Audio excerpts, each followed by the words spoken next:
Thank you, Mr. Secretary. Thank you, Mr. President, and good morning. Last night, on the order of the President of the United States and in support of a request from the Department of Justice, as the President said, the United States military conducted an apprehension mission in Caracas, Venezuela, to bring to justice two indicted persons, Nicolas and Cecilia Maduro. This operation, known as Operation Absolute Resolve, was discreet, precise, and conducted during the darkest hours of January 2nd and was the culmination of months of planning and rehearsal, an operation that, frankly, only the United States military could undertake. What I'd like to do this morning is talk to you through some of the preparation and the details without compromising any of our tactics, techniques, and procedures. There is always a chance that we'll be tasked to do this type of mission again. Our interagency work began months ago and built on decades of experience of integrating complex air, ground, space, and maritime operations. While the past 2 decades have honed the skills of our special operations forces, this particular mission required every component of our joint force, with soldiers, sailors, airmen, Marines, and Guardians working in unison with our intelligence agency partners and law enforcement teammates in an unprecedented operation. We leveraged our unmatched intelligence capabilities and our years of experience in hunting terrorists, and we could not have done this mission without the incredible work by various intelligence agencies, including the CIA, NSA, and NGA. We watched, we waited, we prepared, we remained patient and professional. This mission was meticulously planned, drawing lessons from decades of missions over the last many years, many missions over these last many years. This was an audacious operation that only the United States could do. It required the utmost of precision and integration within our joint force. And the word integration does not explain the sheer complexity of such a mission. An extraction so precise it involved more than 150 aircraft launching across the Western Hemisphere in close coordination, all coming together in time and place to layer effects for a single purpose: to get an interdiction force into downtown Caracas while maintaining the element of tactical surprise.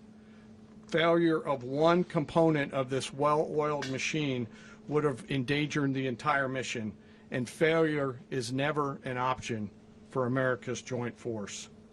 Those in the air over Caracas last night were willing to give their lives for those on the ground and in the helicopters. Let me talk a little bit about the preparation. After months of work by our intelligence teammates to find Maduro and understand how he moved, where he lived, where he traveled, what he ate, what he wore, what were his pets, in early December, our force was set pending a series of aligned events. Key was choosing the right day to minimize the potential for civilian harm and maximize the element of surprise, and minimize the harm to the indicted personnel, so as the President said, they could be brought to justice. And as the President said earlier today, weather in Venezuela is always a factor this time of the year. And over the weeks through Christmas and New Year's, the men and women of the United States military sat ready, patiently waiting for the right triggers to be met and the President to order us into action. Last night, the weather broke just enough, clearing a path that only the most skilled aviators in the world could maneuver through. Ocean, mountain, low cloud ceilings, but when tasked with a mission, this organization does not quit. At 10:46 p.m. Eastern Time last night, the President ordered the United States military to move forward with this mission. He said to us, and we appreciate it, Mr. President, good luck and Godspeed. And those words were transmitted to the entire joint force. Over the course of the night, aircraft began launching from 20 different bases on land and sea across the Western Hemisphere. In total, more than 150 aircraft, bombers, fighters, intelligence, reconnaissance, surveillance, rotary wing were in the air last night. Thousands and thousands of hours of experience were airborne. Our youngest crew member was 20, and our oldest crew member was 49, and there's simply no match for American military might.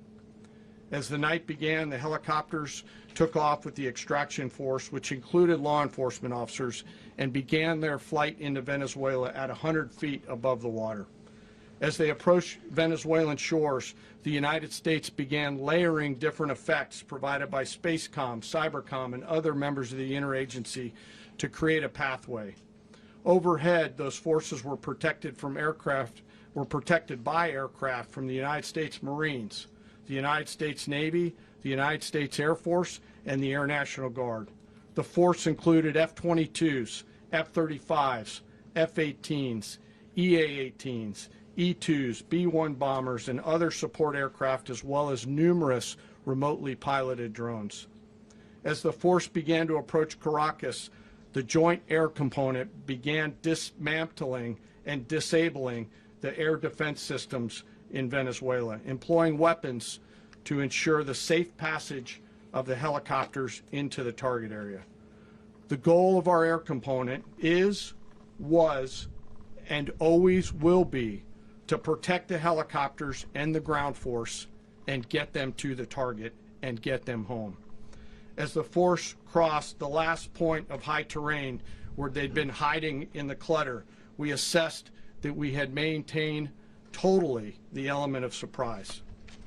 As the helicopter force ingressed towards the objective at low level, we arrived at Maduro's compound at 1:01 a.m. Eastern Standard Time, or 2:01 a.m. Caracas local time, and the apprehension force descended into Maduro's compound and moved with speed, precision, and discipline towards their objective, and isolated the area to ensure the safety and security of the ground force while apprehending the indicted persons. On arrival into the target area, the helicopters came under fire, and they replied with that fire with overwhelming force in self-defense. One of our aircraft was hit but remained flyable, and as the President said earlier today, all of our aircraft came home, and that aircraft remained flyable during the rest of the mission. As the operation unfolded at the compound, our air and ground intelligence teams provided real-time updates to the ground force, ensuring those forces could safely navigate the complex environment without unnecessary risk. The force remained protected by overhead tactical aviation. Maduro and his wife, both indicted, gave up and were taken into custody by the Department of Justice, assisted by our incredible U.S. military with professionalism and precision, with no loss of U.S. life. After securing the indicted persons, the force began to prep for departure. Helicopters were called in to exfiltrate the extraction force, while fighter aircraft and remotely piloted aircraft provided overhead coverage and suppressive fire. There were multiple self-defense engagements as the force began to withdraw out of Venezuela. The force successfully exfiltrated and returned to their afloat launch bases, and the force was over the water at 3:29 a.m. Eastern Standard Time with indicted persons on board. And both Maduro and his wife were embarked aboard the USS Uwajima. In closing, what we've